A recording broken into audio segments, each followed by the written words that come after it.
Despite his vast collection of Spitfire parts, Peter Monk knows that every build requires some pieces he doesn't have.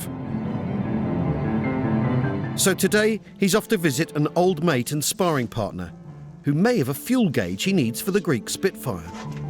The stuff I've got here is extremely rare. This is our sort of holy of holies of store parts. This room is completely stacked out with stuff, and it's the result of 40 years of collecting aircraft spares. Guy Black also builds new parts and has his own restoration projects, so he's not always keen to share. Duncan?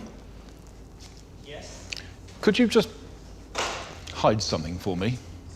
Guy does not openly sell these bits and pieces. You won't find them advertised, and Guy doesn't need to sell them. He's a collector just like me and prefers to hang on to stuff. Over there, do? Yeah, over there somewhere. So the fun here is, if Guy's got a part that is useful to us, how am I going to get him to let it go? I've sort of got the idea of what he's looking for half the time, and the great challenge is to stop him taking the last bit I have, but he has this uncanny knack of spotting things that I've hidden away. Let battle commence. Good afternoon. Well, just general look around? Yeah, well, this is the main oil filter for an early Spitfire, or indeed a Hurricane.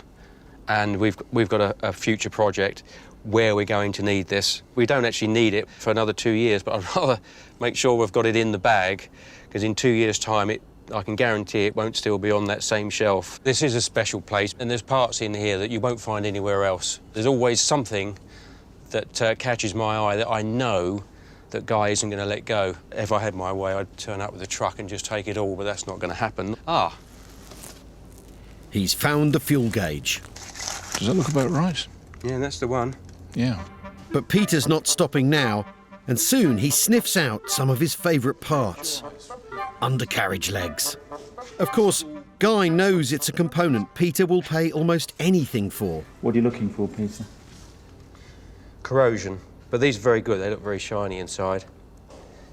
I want 15 grand.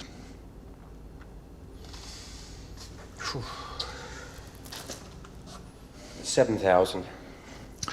I'll show you something else. Time to get down to business. You've got 2,500 on there.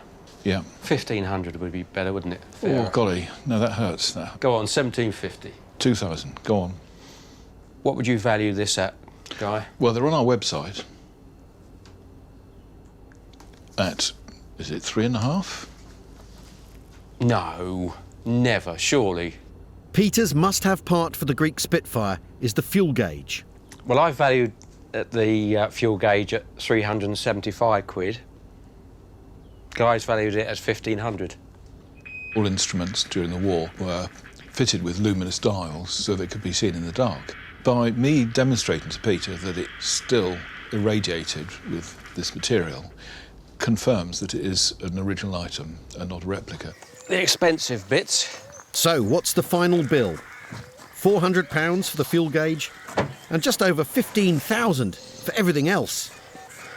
What you're trying to do is present to someone an aircraft with the highest amount of original material possible in it, so you can say, and it's not a replica.